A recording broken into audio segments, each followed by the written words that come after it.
Welcome to another episode of Sports and Discourse with your host Derek Stevenson. And listen, this Ben Simmons saga is it's getting really crazy, man. So, I'm sure everybody's aware, but if anybody may not be, last year in the playoffs, right? Ben Simmons, he I guess I would say he lost confidence in his ability to shoot jump shots, ability to hit free throws, and it got to a point where pretty much where he was afraid to take shots. He was passing up layups, and his team ended up taking the L. And right after it was over, a lot of people started expressing their disappointment in Ben, and Joel Embiid, Doc Rivers. They had asked Doc Rivers if he felt like he could win a championship with Ben Simmons as his point guard or one of the primary players. And with everything being so fresh, I think Doc was probably a little too honest, and he just kind of answered based off of his emotions at the time, and he just said he wasn't sure, right? And honestly, I understand why he said he wasn't sure because he was just starting to have doubts, rightfully so. And Ben Simmons, obviously he took those comments very personally, and he had announced that he was done playing for the Philadelphia 76ers, and he wanted to be traded, right? Well, at the end of the day, me personally, I feel like Ben Simmons is still a very talented dude. He's still capable of giving you 16, 7, and 5, which is pretty solid numbers, right? It's not franchise player numbers, but solid point guard numbers, right? He's capable of having, big games. He's capable of getting triple doubles. Um, a lot of people feel like he might need to change his position and focus on playing power forward more than he does need to play point guard. But, bottom line is I personally still feel like he's a valuable player. He obviously feels like he's still a valuable player. And he expressed that he wanted to be traded. Well, obviously the Sixers, they didn't want to completely give up on him. So they tried to meet with him in the summer.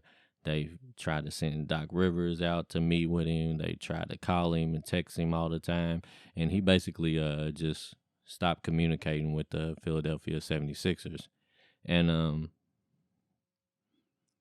he just went into the season. I think he showed up for a practice or two, but really wasn't participating or giving any effort. He got kicked out. And it basically came down to the Sixers was just going to sit him and fine him. And now it's gotten to a point where I think he's lost. He's either lost. I think he might have already lost $19 million so far. And it basically just got to a point where he's making comments saying that, it doesn't matter about the money and he's just ready to move on and be traded. And this is my thing, right? I feel like I don't necessarily knock Ben Simmons for feeling how he feels, or for wanting to be traded if he feels like the organization doesn't believe in him. But the thing that I think he's overlooking is I do think there's something to be said about just being professional, right? And I'll take myself for it and use myself as an example, right? I'm a union member, right?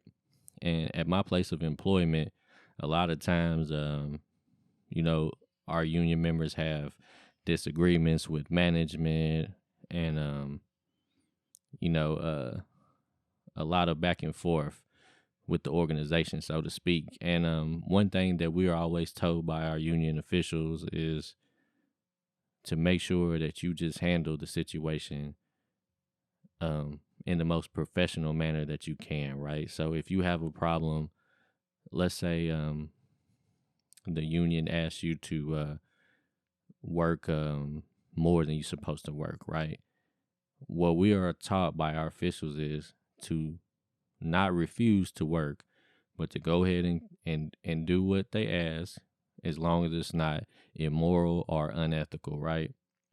And then you file a grievance and you do all the necessary things to try to get the problem corrected or to get the necessary compensation that you're supposed to receive.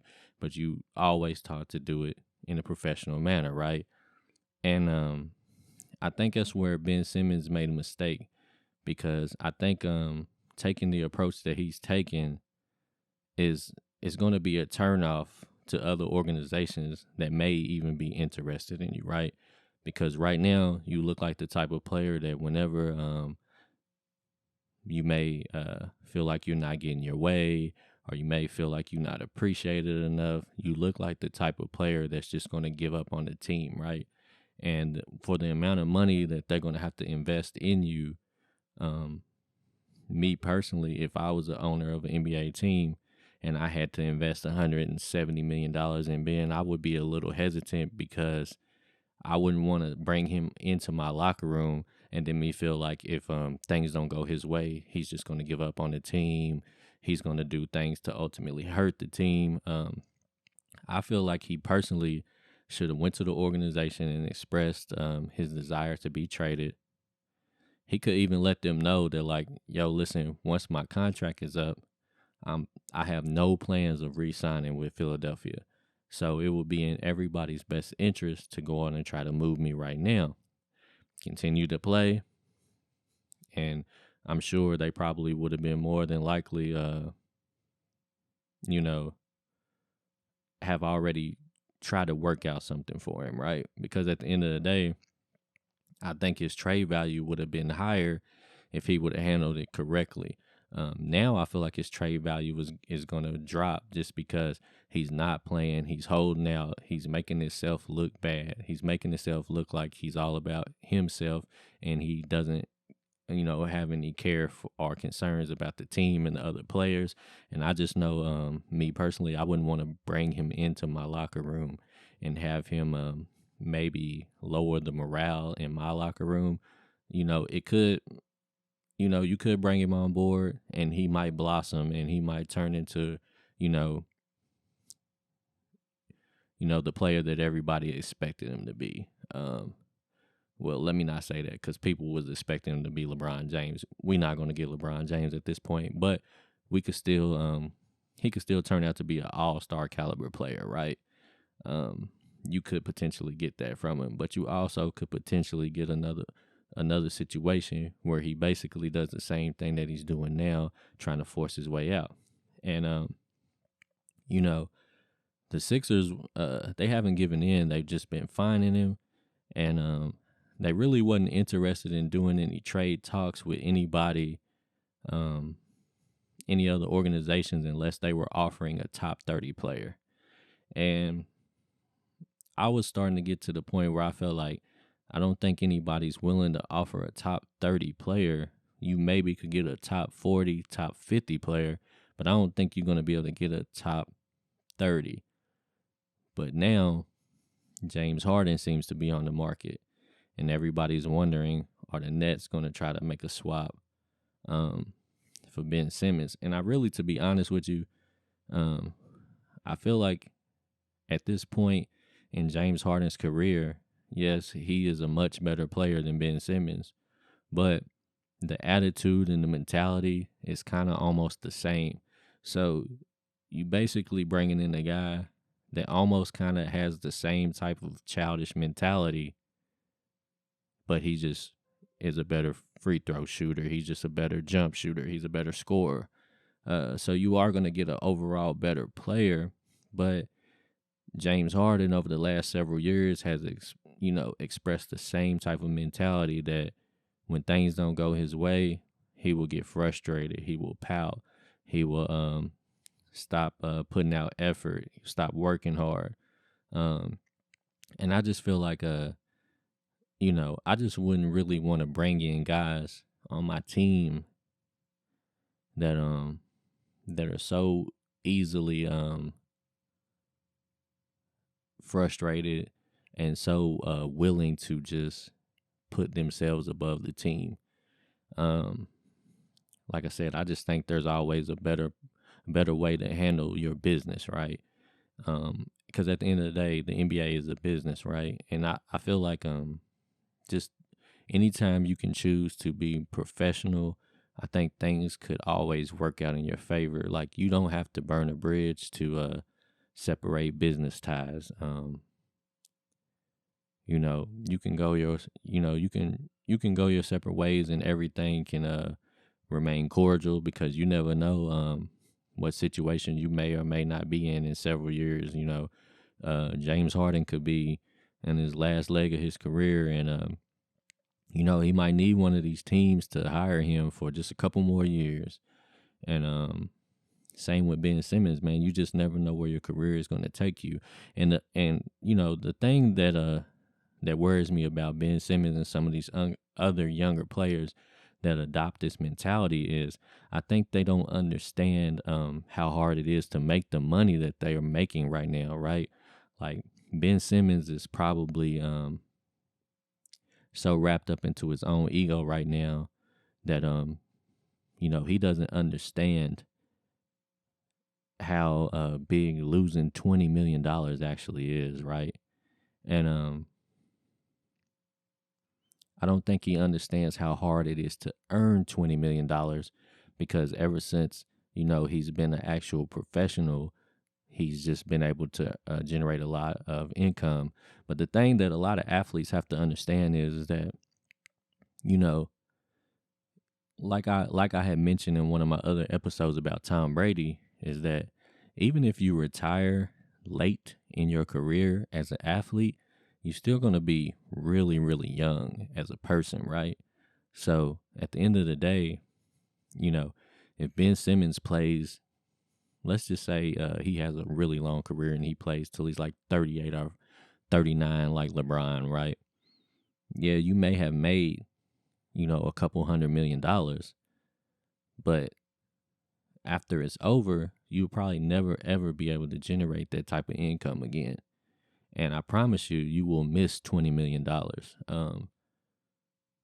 You know, unless you are like wheeling and dealing in the business world behind the scenes, um, $20 million is going to be a big hit for you, and more than likely, you will regret not having $20 million when your career is over.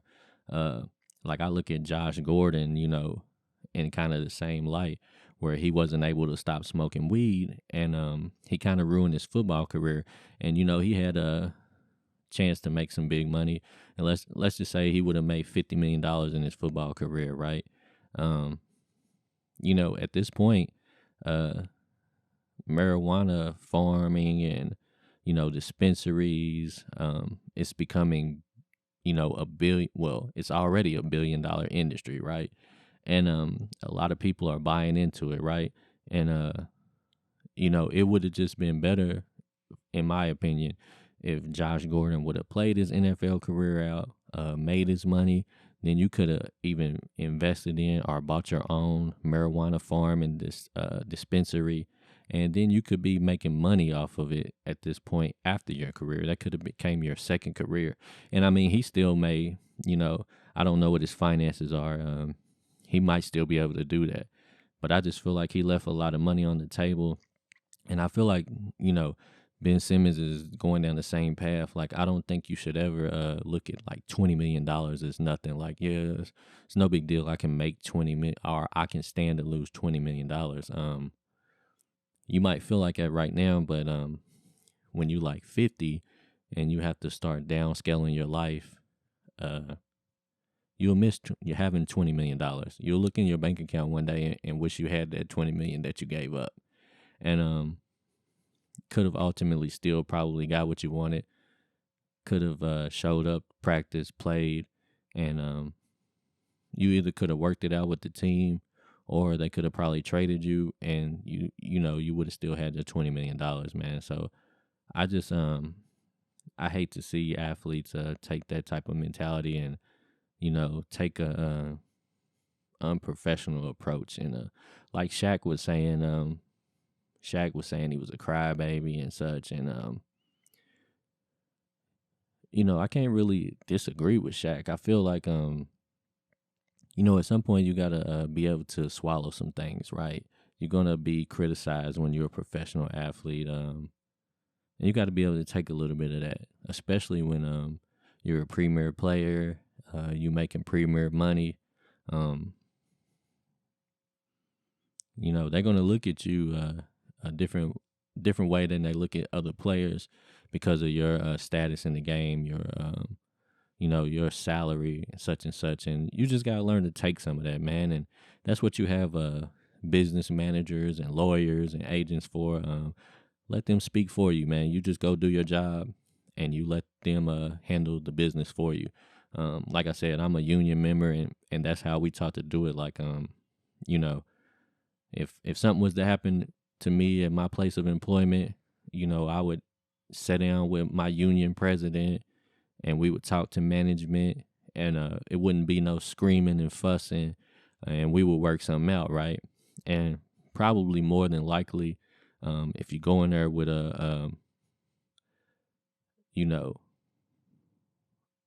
with an approach that's not extremely aggressive, you're respectful, you probably have a better opportunity of ironing things out or getting a favorable outcome. And we'll see exactly how things play out with Ben Simmons and Harden.